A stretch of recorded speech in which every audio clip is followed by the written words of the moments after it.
Hey guys, my name is Kieran from Entertainment.ie and today I'm going to be interviewing Cormac Dooley, also known as Doolsta. Cormac is an Unpost MoneyMate Legion ambassador and is also a professional esports FIFA player representing eMLS side Nashville FC. Cormac, tell me, maybe run us through your background, your name and your age and where you're from, where you are now and how you got to where you are. My name is Cormac Dooley. I'm better known as Doolsta, that's my gamer tag.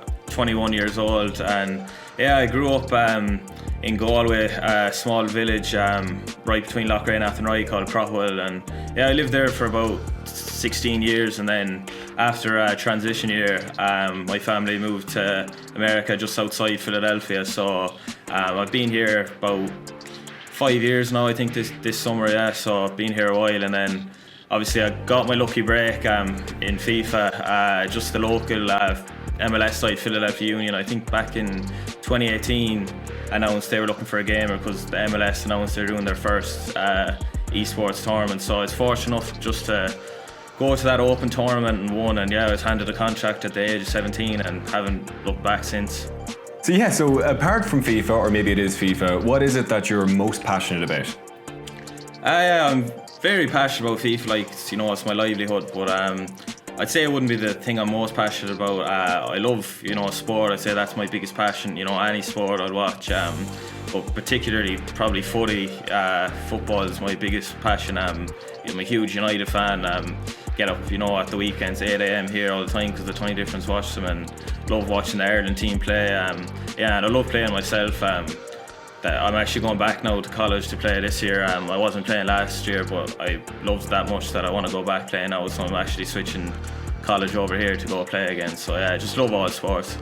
Deadly, yeah. And I suppose then, is there any kind of thoughts on how there's transferable skills maybe between real life football and FIFA itself, or esports in general?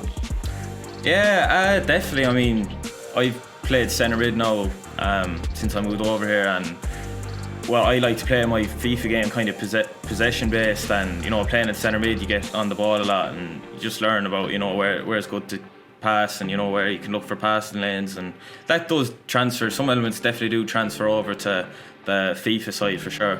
But of course now Unpost MoneyMate has partnered with the GamerStore Legion, and what do you think about the kind of iconic Irish brand that is Unpost, like a community focused brand like them stepping into gaming and esports in Ireland? No, it's brilliant, getting someone as big as Unpost to, partner with GamerStore Legion and really drive esports, and, what they're doing with their, Unpost MoneyMate app is brilliant, tailored for, kids aged 7 to 15, just their parents are able to, top up a kind of a debit card for them. It's brilliant, I only wish I had something like that when I was playing, because when I'd ask mum and dad to go on the PlayStation store when I was 10 and use their credit card, I accidentally might have bought some games by accident and they weren't too happy. So it's great that kids can have a card like that used for in-game currency and stuff on the PlayStation store or Xbox store, and I just wish that was around when I was playing. I guess it gives them that kind of sense as well of financial stability in themselves and for the future to be geared up for it, which is great too. And specifically for esports then in Ireland, how do you feel like a brand like this coming in? Does that change it? Does it maybe give someone like you in Ireland the opportunity to become great and influential in esports, as opposed to having to go to the US to do something like what you've done and accomplished? Yeah, no, definitely. It's great. I'd say Unpost now probably be the biggest, company or organisation to step into esports in Ireland. And when you see, if esports has the backing of, big organisations like that, make people, realise like this stuff is really serious, and then other brands and stuff might start getting involved when they see Unpost leading the way. Definitely, it's only a positive thing that they've joined, and looking forward to see how they can impact the esports scene themselves. So what formations are you using yourself at the moment in FIFA, and what's the meta at the moment? What do you think's working? Yeah, I mean the meta, it's always kind of been the last few years 4-2-3-1, although this year it seems like the 4-4-2 has become bigger than that. That's what I was using for most of the year, and then the 5-3-2 came out and a lot started using that. I was using that myself, and what's great about the 5-3-2 formation is you can put your wing backs to, you know, get forward. So basically when you're defending, it's 5 at the back, and then when you're attacking with your wing backs getting forward, it's like you're playing a 3 at the back, like a 3-4-2-1 or something. So, you know, it's great defensively and it's great attacking. It works both ways. Absolutely, and I suppose as you mentioned there before, there's that more defensive kind of meta that's in real life football, and FIFA itself is kind of breaking through there. No, definitely, yeah. It's so tough to, you know, break down lads when they have, you know, 5 and then 3 centre mids across. Yeah, it's honestly what you see now, everyone running back, defending and stuff. It's very realistic. And so obviously FIFA comes out every year, and what you know, FIFA 22 is probably just around the corner now. Is there anything that you'd really want to see happen in FIFA 22? We won't tell you. Off the top of my head, can't really think. I suppose I love really if they had online career mode. It's going outside Ultimate Team, but like just a chill, relax mode. You can play with your friends. Something like that would be, you know, cool. Just one of your friends is Liverpool and you're United competing against each other. No, I'm actually really just looking forward to seeing. This will be the first year they're properly focusing on next gen. So it'd be great just to see how the game is on a next gen console. You know, fully. They did have one this year, but it was kind of worked in progress. You know, and then finished half the year through. So just looking forward to seeing what the next gen game is fully like. And kind of going back to the meta in your eyes, what's the best players to have currently on Ultimate Team? Best players. There's a ton of new cards coming out. I haven't really kept on top of them now, but I think every year the main men are like your Ruud Gullit, Icon. Everyone always says he's the best centre mid every year, and then prime R9 Ronaldo, Brazilian Ronaldo. He's a phenomenal striker as well. Then you have your Team of the Year cards, obviously. Mbappe is a huge one. Neymar is always a fan favourite, even his gold one. Ronaldo, and then if you're going into defense, you know, Ferland Mendy's always a huge popular choice, in Varane, because you get a nice link with them. But yeah, that's the great thing about Ultimate Team is there's a ton of cards. You can always mix and choose, you know, what you want to play with.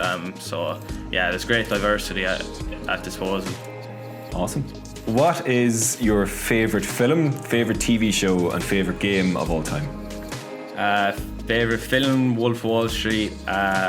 Favourite TV show, probably Power. And then favourite game of all time, probably Call of Duty Black Ops. Nice one, yeah. Cool. Black Ops, absolutely great game. And I loved it. what's your favourite Black Ops map? My favourite Black Ops map? I mean, I suppose that's where Nuketown came into fruition, but Firing Range and Summit, there's just so many. It's hard to pick one, but yeah, probably them 3 would be the top 3. Can't pick one, it's too hard. Deadly, yeah. I think Nuketown's probably up there for me as well. That was kind of like the start of it all. Exactly, yeah. Could you tell me as well, maybe tactics-wise, you know, attacking tactics and defence tactics, which is kind of like the most recommended, or in your opinion, which is the best, or what do you use the most? For attacking and defensive, I mean, right now I'm playing just balance on both, because, you know, it gives you a bit of every tactic. But, you know, back in FIFA 19, which was my best year, I was a huge pressure on heavy touch guy. I still do try to play that as much as I can, but it doesn't really work in the past, you know, FIFA titles. But I love pressure on heavy touch, just not giving people a chance. And then maybe on the attacking side, you know, fast build-up's a good one. I've used that before, just really like quick 1-2 pass, and just if you lose the ball, you're susceptible to counter-attacks, so it's a bit dangerous. A lot of lads use the long ball attacking tactic as well. But, you know, there's a variation, that's great. You know, great thing about FIFA tactics, you know, they're there for you to fully customize and, you know, to adapt to your play style, what you want to do. But yeah, I think balance is the most I think safe one to do. And when you're looking back maybe in your own VODs or anything like that, do you ever kind of look back at them anyway for inspiration, or to go over maybe mistakes that you think you made, or is there any kind of So to be honest, I don't really do it as much as other, you know, pros and stuff would do. But if I was playing in a big tournament and stuff, I would kind of do that. I do save a lot of my clips when I'm playing, and then just go look back, see what I've done different. But mostly it's just kind of to look back to see, you know, why that wasn't a penalty or something like that, or did he foul me, or stuff like that. So yeah, no, there definitely is an aspect of, you know, studying like film and stuff to prepare yourself. I suppose, yeah, then from that, have you got any tips for the guys in the On Post Money Mate Legion at the minute and the esports series that's coming up with the tournament? Not to give away any of your tricks or your tips or how to beat you or anything, like, you know, but... Yeah, no, for, you know, the lads all play now in the GamerStore and On Post FIFA tournament. First off, you know, it's great to have a tournament like that finally. You know, biggest... I don't think off the top of my head there's been a tournament like this at all, so it's great to have a prize pool like that of €1,000, which is brilliant. But no, the tips I'd have, just, you know, play your game. You know, you have to stay strong mentally as well. People don't realise the mental side in FIFA is just, you know, because one lapse in concentration and you're gone. So I'd say just stay focused. And I always tell, you know, new people come through, just do the simple things first, and all the rest of the more advanced things will come after you master all the simple stuff. Deadly, yeah. I actually might go in a little bit deeper there, just about that mental state that you need, and could you elaborate more a bit on that? Yeah, it's just like, you know, people know playing FIFA, lucky bounces, you know, things don't really go your way sometimes, and you start to beat yourself up thinking, you know, the game's just going against me. And I had a match when I won the eMLS treble in 2019. I think the semi-final of the eMLS Cup, I was playing New York City's player Didi Cristiano, who'd be, you know, worldwide known, and he scored, I think, in the 86th minute, and I thought I was done there. I thought it was over for me, but I just paused, you know, I regained myself mentally, and I just very patient waited, and I got one last chance in the 92nd minute, and I scored it, and I went on to win on penalties. So it's just, you know, even when you think you're out of it, you just got to stay mentally sharp, because anything can happen in a game of FIFA. Absolutely, yeah. And again, kind of, do you think that that's transferable from your days in sport, in football itself? Is that kind of transferable, or? Definitely, yeah. I mean, you know, playing matches all through growing up, you know, you'd be down a goal or down a few points or something, and you just got to work extra harder, you know, to do it. But honestly, I think the mental side in FIFA is a lot tougher, because when you're playing in team sport like that, you have your teammates, you know, to share the responsibility. But when you're playing on your own, it's just all up to you, and all the decisions you make on your own impact what's going to happen. So but there definitely is, you know, things that coincide with each other from both, for sure. Absolutely. And do you feel that again, that kind of ownership of yourself being responsible for all the decisions, do you think that's kind of a good skill to have then as well for any gamer or any esports player, or in their real life? No, definitely, yeah. You know, making decisions, you know, and just owning up to responsibility. And when you lose and stuff in FIFA, you know, it's almost like, I know, like messing up at work or something. You know, you feel like you let people down, even though you're playing for yourself. You're backed by a club and stuff, and so you feel like you're letting them down and your family. So kind of you learn to kind of take heartbreak a bit by doing it and stuff, and I'm sure that will help me out working in the future. Absolutely. And I suppose then actually having On Post Money Mate as a partner is kind of helping that responsibility as well for gamers to take care of their financial standings, and have that decision making that comes from FIFA as well kind of play into that. Definitely, yeah. And I think, you know, it's great teaching On Post Money Mate. It will teach, you know, young kids financial responsibility, because I don't think in schools enough like it's taught about money and, you know, taxes and stuff like that. So I think it's great, you know, learning from a young age about being responsible about money and stuff. And yeah, it's just a great idea. I wish On Post Money Mate was around when I was younger. My parents and I would have both loved it, I'm sure. Yeah, same here. I suppose a lot of people watching are probably the same. Yeah, so outside of being a pro FIFA player, which you are, and an esports personality, are there any games that you're playing at the moment, or is there any kind of that you're nostalgic for? What was your first console even that you had? Yeah, the first console I had was PS2. I had two older brothers, so they were playing before me, so I just was kind of born into the house with PS2. But yeah, right now Warzone, love Warzone, Call of Duty, I love them games. I got big into Formula 1 now, playing Formula 1, it's a fun game. Like all kind of games though, I play NBA 2K as well, and then a few role-playing games like The Last of Us, I love that game, and Assassin's Creed, just, you know, games like that. I'll play a lot of variety of games, but yeah, they're the big ones probably. So Cormac, yeah, where do you see the future of esports and gaming in Ireland in the next 5 years?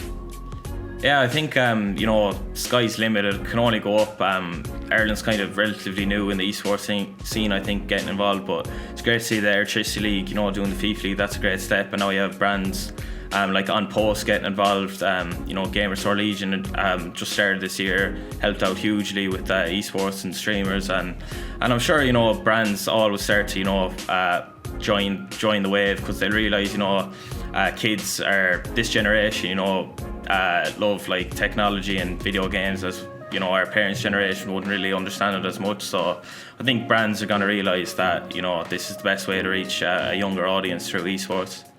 Absolutely, yeah. And I suppose the support from brands like that, like On Post MoneyMate, supporting kind of the grassroots movement of it, will do wonders for the future as well, for this generation to really kind of grow esports in Ireland.